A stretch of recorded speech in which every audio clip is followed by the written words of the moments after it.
राजस्थान की तपती रेत, सुनसान रास्ते और वीरान गांव।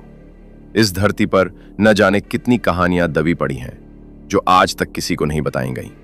आज मैं आपको एक ऐसी ही कहानी सुनाने जा रहा हूं, एक चुड़ैल की कहानी जो आज भी एक गांव की वीरान हवाओं में भटकती है।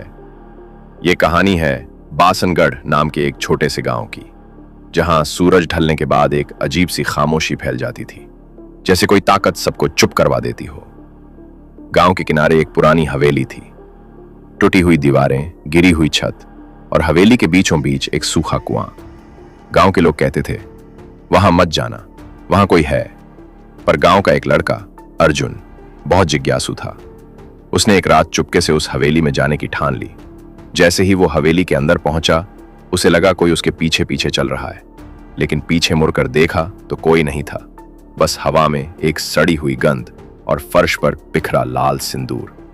अर्जुन ने जब खिड़की से बाहर झांका तो देखा एक लंबी काली साड़ी में लिपटी महिला पेड़ के नीचे खड़ी थी।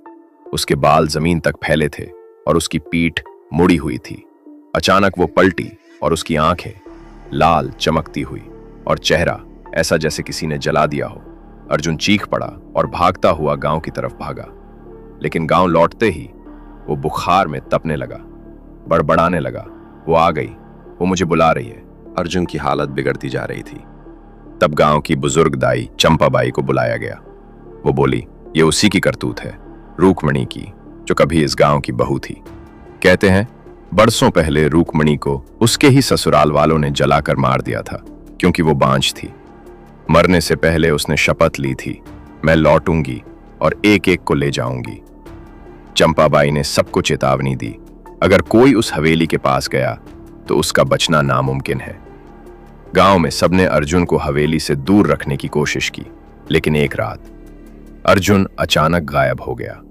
अगली सुबह उसका जला हुआ शव उसी हवेली के पास मिला।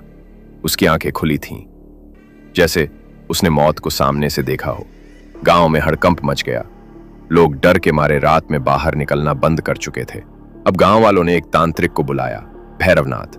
उसने हवेली के चारों ओर राख डाली और पूजा शुरू की। रात होते ही हवेली से अजीब सी चीखें आने लगीं। तांत्रिक ने कहा, वो बहुत ताकतवर है, पर आज की रात फैसला होगा। गांव के लोग दूर से देख रहे थे और तभी हवेली में से धुएं के साथ एक काली आकृति बाहर निकली, आग की लपटों जैसी आंखें। तांत्रिक ने मंत्रों का जाप तेज कर दिया, लेकिन रूकमणि की आत्मा चीखती रही, मुझे न्याय दो, मुझे न्याय दो। तांत्रिक बोला, तेरी पीड़ा अब पूरी होगी। कहा जाता है तांत्रिक ने रूकमणि की अस्थियां कुएं से निकालकर उसका अंतिम संस्कार करवाया। उस रात हवेली में पहली बार सन्नाटा छा गया। लेकिन अब भी कभी कभी अमावस्या की रात को उस पेड़ के नीचे कोई महिला खड़ी नजर आती है, जो राहगीरों से बस एक सवाल पूछती है, क्या तुमने मेरे साथ न्याय किया? कहानियां बस कहानियां नहीं होती, कुछ कहानियां सच्चाई से ज्यादा डरावनी होती हैं। राजस्थान की रेत में जो दफन है वो कभी कभी जिंदा हो जाती है।